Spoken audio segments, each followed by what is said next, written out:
I caught my wife did it with my best friend. She even had the nerve to send me Bible verses on forgiveness. In college, I met my wife. We'll call her Sue. We were both 18 years old at the time. We hit it off right away on our first date and were exchanging I love yous within weeks of dating. She kind of chased me, but I was delighted she did. We confided in one another about our darkest fears and secrets. And when her father died during her final year of college, I was there for her the whole time. Her father was diagnosed with pancreatic cancer, and while he was in the hospital, I'd spend the nights with her so she wasn't alone.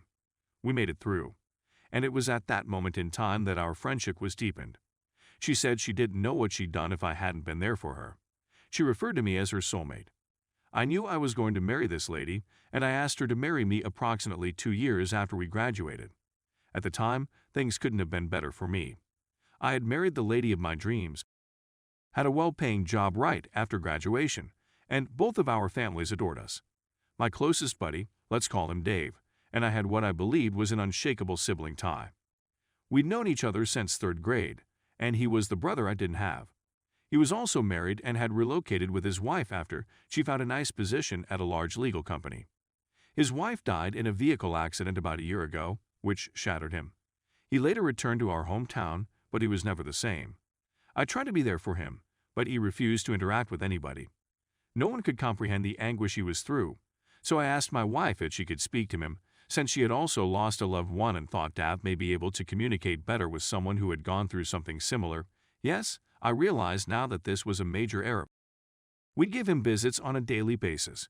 Even when I wasn't there, she'd spend hours at his apartment. They were going on walks together, watching movies without asking me, eating lunch, and doing other things that couples do. This was clearly much more engagement than I had meant for them to have, and it made me uncomfortable. But Dave was doing much better as a result of it. It's vital to note that Dave and Sue had never liked one another before to all of this. This is due to Sue's opinion of his being a jerk. Dave was jumping from relationship to relationship before to marrying his wife, and even after he married his dead wife, he cheated on her on a regular basis. As a consequence, Sue disliked him and questioned how I could be friends with someone who had such poor values. This contempt for Dave was also what blinded me to what was to come. As already said, Sue and Dave grew close, to the point where she'd invite him to events I'd planned for us as a couple. Furthermore, she began to exhibit traits of what I know recognize as standard cheater behavior, constantly on her phone, becoming progressively aloof, little to no intimacy, and arriving home late. At this time, everything seemed fishy, and one day she was texting, so I questioned who she was talking to. She said it was one of her pals, and when I requested to see what they were talking, she grew agitated and accused me of being possessive. When I expressed my dissatisfaction with their relationship to Dave, he assured me that nothing was wrong and even accused me of not trusting him and my own wife. I was starting to feel gaslit. This carried on until Sue went out again one day. She stated she was going to her sister's for the weekend because she wanted some distance from me since my allegations were driving her insane. I was still dubious, so I contacted her sister to see whether she was expecting Sue to come over. She affirmed that she was, but Sue hadn't come yet. Keeping in mind that she had departed at 3 p.m. and her sister's house is around 4 hours distant from where we reside. It was now 10 o'clock. I went to my friend's home because something in the back of my mind prompted me to. My wife's automobile is indeed parked only a few steps away from my friend's home. At this time, it was obvious what was going on, and I hate to say it, but I sobbed hard. After a few moments, I decided to walk in and investigate whether this was indeed what was going on. I entered via the rear door, which I knew was open. I walked in silently, and I could hear my wife groaning. I was trembling. When I got to his bedroom door, I could see through the squeak. My wife knelt on his nightstand. That sight will never leave my mind. I'm actually weeping as I write this. When I pushed the door open, they both froze and stared at me. It took all in me not to beat the living daylights out of Dave. I just walked away into my vehicle. I could hear them scurrying and my wife yelled at me to halt so she could explain. I didn't want to see her. I'm not sure what I would have done, so I drove away. I wept the whole journey home, and they were both calling me. I went to see one of my college friends and have been here for about a week. I'm unable to eat, sleep, or think about anything else. I told my employer of the situation, and they were kind enough to provide me time off. I've been receiving phone calls from Dave and Sue, as well as our respective families. I texted my family to let them know I was okay and will be returning shortly, but I haven't answered to anybody else since. This is excruciating. That's terrible. I'm trying to stay tough, but my willpower is fraying. How could someone you cared about so much do this? I'm at a loss on what to do. How am I going to cope with this? I'm now considering hiring a divorce attorney to help me analyze my choices. My buddy suggested one he characterized as a shark. I told her everything, and she seemed really driven to help me get out of this as financially healthy as possible, given the circumstances. I still adore my wife, but I'm not sure I'll ever be able to get over this. I got a lot of messages from Dav as well, but I don't want to read them. I often alternate between sadness and wrath, and I'm at a loss for words right now. My family is well versed in everything. Sue, it seemed, admitted what she had done to everyone. I've been away from everyone for more than 2 weeks and I'm still at a loss on what to do. The agony is still palpable. When I shut my eyes, all I see is Sue and Dave together, and the agony doesn't seem to be going away. I know most of you are saying simply divorce, and I would agree, but things aren't that simple when you're the one in this predicament. Given all of this new information, I'd welcome any help, especially from those who have been here before. How did you get beyond your betrayed husbands and waywards? Is it even conceivable? Proper now, I'm pretty convinced that I'll forward with the divorce, but I just need reinforcement that I'm making the right choice. I looked over all of your comments and felt compelled to add this. She, as well as relatives and acquaintances, informed me that she had been living with her sister for the last several weeks. She mentioned in one of her letters that she had only talked to Dav once since I found out and went complete NC with him. Her mother sent me an apology for her daughter's actions. I didn't answer her phone calls. Sue, she added, is now undergoing individual counseling. In another email, she said that she would never leave me for Dav. She has emotions for him, but she is not in love with him. Dave is meant to leave shortly, but he is allegedly delaying his departure until he talks to me face to face. There's a lot more I haven't said, and I'm definitely leaving out certain specifics, but some of my family and friends think I should simply speak to her and move on. That's where I'm at right now, so I took a break from Reddit and other social media to concentrate on my marriage and the next actions I would take. I was receiving a lot of advice from the wonderful individuals on this site, as well as from family and friends. However, I wasn't sure what I really want. Since then, a lot has transpired, so this might be a novel. Please bear with me. When I look back on the marriage, I realized it was mostly packed with joyful memories, which is why I was trying so hard to find a reason to remain. However, when I thought about her adultery, how she and Dave gaslighted me and made me doubt my sanity, all I felt was wrath. The more I looked, the more enraged I became. I'll never forget how furious Sue would become when I questioned her about where she'd been when she returned home late, or the horrible look Dave gave me when I asked him, man to man, whether he and my wife were having an affair. The adultery was awful enough, but it was made worse by the fact that it was with my closest friend. But there's the gaslighting. Gaslighting by ducking. It's something I'll never get over. True, I was played like a fool, but it takes a particular sort of person to lie so readily and so brilliantly. I'm not sure how they were able to turn the switch so quickly. I recall her telling me how much she loved me and how orny she was while she was driving home thinking about me one night when she arrived home late, maybe 2 days before I found out. Because she wasn't wearing any panties, I'm fairly positive she'd returned from Dave's. She had sex with both of us at the same time. I kissed her while dodging. I felt like a wimp in this circumstance. How could I have allowed them to all over me like that? I'm completely emasculated. The more I thought about it, the more I wanted to go to Dave's, but I couldn't do it. There is no justice for me in our legal system. They get to torture me and emotionally assault me, but if I respond, I'm the one who gets locked up for who knows how long.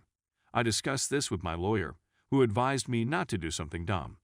I would not only go to prison, but I would also endanger my prospects in the divorce procedures. She advised I visit a therapist, but I'm not interested. I don't see the point. Sue's emails were continuously flooding my inbox, and they were just making me angrier. She was still spouting the same about how horrible her life would be if I didn't exist. She even had the audacity to email me forgiveness biblical texts. Why would I do that if I were so important to return to work because I needed to be occupied? Distracting myself has definitely helped me deal, and I don't drink as much as I used to. I got a letter from Sue one day at work. I was about to toss it away when I decided to read it. She discussed her individual therapy and how it helped her find some underlying difficulties with herself. The most significant of them is her poor self-esteem. She confessed that the disparity in our appearance made her extremely self-conscious, and that deep down she wanted to be desired by someone other than me. Her sister, she claims, has always been considerably attractive than her, which has led to her poor self-esteem. She said that, despite the fact that she was aware that I was drawn to her and that I made her feel attractive, she sought reinforcement from someone else. She apologized once again, saying it wasn't an excuse and that she was merely searching for a method to ensure it never happened again if I choose to give her another opportunity. She then asked if we might attempt marital therapy to help us work things out. At this time, I had yet to react to anything she or her family had given me. As a result, I just disregarded it. Anyway, I initiated the divorce process, and the first order of business was to divide our funds, which I couldn't do without her approval. We both have individual accounts, as well as a joint savings account, and I'm unable to withdraw what I'm entitled to without her. Despite the fact that I earn substantially more than she does and have contributed the most of the money in that account, I'll most likely have to share it with her 50/50. Therefore, I just filed the divorce papers. She was served a few weeks ago, and the monkey show began shortly after. She arrived at my residence with the divorce petition in her hands on the same day she was served. I'm not sure how she discovered where I was. We simply gazed at one another for what seemed like an eternity, and all the sorrow from that night returned. All of my feelings returned with fresh strength. I nearly burst into tears again, but I didn't. She seemed to be weeping as she raced towards me and attempted to embrace me. I gently pulled her away, and she burst out laughing. She began yelling, wondering why I was giving up on us so quickly, and if we couldn't simply talk it out. I assumed I simply wanted to get away from her at this point. Looking at her made me feel a variety of emotions, so I wanted to get away before I did or said something I would later regret. When I attempted to return to my vehicle, she flung herself on the hood. I asked her what she wanted, and she replied she simply wanted to speak things out, that we couldn't terminate our marriage in such a way until we cleared the air. I gave in since she was obviously not accepting no for an answer and was causing a commotion. When we arrived at my place, I just sat down and listened to what she had to say. She said once again that she would do everything to salvage our marriage, that she does not love Dave, and that she is sorry.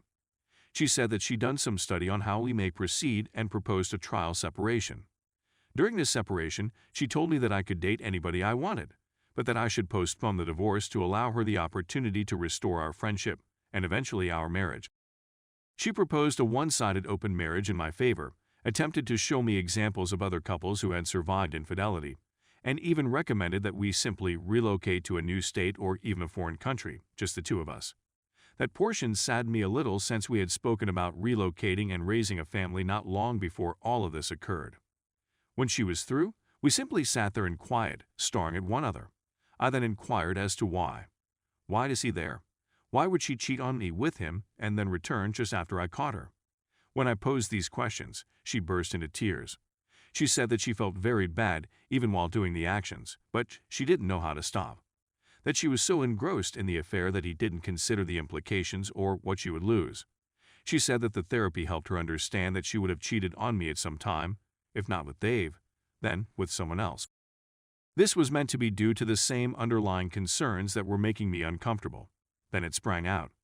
She stated she found out she was pregnant not long after I left and had an abortion since she didn't know who the father was.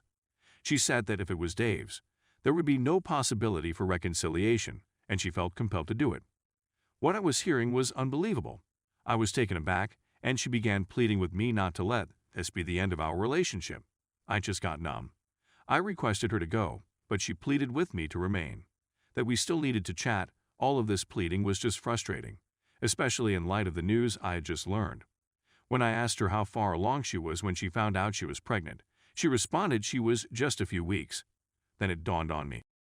Wait, you said in an email that you just began having sex with Dave approximately a week before I discovered it. Did you tell the truth? She gave a nod. She nodded, hiding her head. She said that she simply said that because she didn't want to offend me with the facts and was attempting to downplay the situation. She said that it had been physical for less than a month. She attempted to comfort me, but I pushed her away. I begged her to go and not return. She attempted to say something, but I simply yelled at her to go. She asked if we could chat after I'd digested everything, and I declined. I informed her that I had accepted a job in another state and would be relocating as soon as the divorce was finalized. In our state, there is a 2-month cool-off period after you file. I had previously intended to do this and was just finishing the details before resigning from my present position. At that moment, I had already given my employer notice. When she heard this, she burst into tears and pleaded once again. I told her she had to leave or I would call the cops. She grudgingly departed, and I sat on the floor, wondering where I had gone wrong. How did my marriage reach this position in such a short time? It simply didn't make sense to me. I was already very certain about the divorce, but after speaking with her, I was more certain than ever. Sue's repeated attempts to reach me were disregarded. However, a few days ago, on Thursday, I got a phone call from my mother informing me that Sue was in the hospital. She was reportedly hospitalized for medication misuse. Everything seemed like a nightmare. I'm still not sure how to comprehend it. What is the cause of all of this?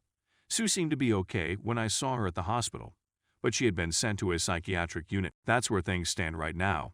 I have no clue why she would do this, because the last time I saw her, she was sleeping.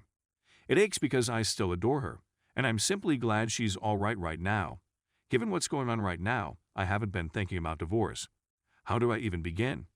There are definitely a lot of essential facts I'm leaving out, but included them would make this much too lengthy. I simply need advice on what I should do next. I was hoping that my previous update would be my final post on this subject, but here I am again. It's been roughly 8 months since my life devolved into a monkey show, and things are just getting worse. I won't go into depth, but I hope I can provide enough information to elicit some constructive input from you on here. You've been considerably more useful than you realized. Sue was in a severe mental condition the last time I blogged, but she recovered after some counseling. I was heartbroken for her, but I knew I couldn't remain. I know a lot of people have gotten through this type of situation, but I know how I feel. If I remained, I'd be doing more damage than good to myself and her. I'll never get over it, and I'm sure I'll be resentful for the rest of my life. We decided to split, but she insisted on keeping in touch, even if it was little. We split approximately a month ago after a rather straightforward divorce procedure. I relocated to the West Coast to start again, and things were finally looking up for me. But then I received another phone call from Sue's sister. Sue, to cut a long tale short, had a stroke. She is virtually entirely motionless on her left side and can hardly talk. I can't even express how upsetting it was to hear, much alone how sad I felt when I went to see her. She didn't resemble the person I remembered, and she constantly cried when she saw me. One of the most difficult aspects of this is that I can't help but feel responsible for what happened to her. People tell me it isn't, but I have a feeling it is. Even though her immediate family claims it isn't my fault, I detect some resentment from them whenever I communicate with them. When her aunt spotted me, she cursed me in front of everyone, and they all became quiet. They just instructed me to leave it alone and go about my business. Even though I wish I could simply go on, knowing how everything ended out still stings. I haven't spoken to Sue since she had the stroke, and her family won't allow me visit her because, supposedly, I stress her out. I don't even know the complete story since I don't have the legal right to know. I just can't seem to get anything right.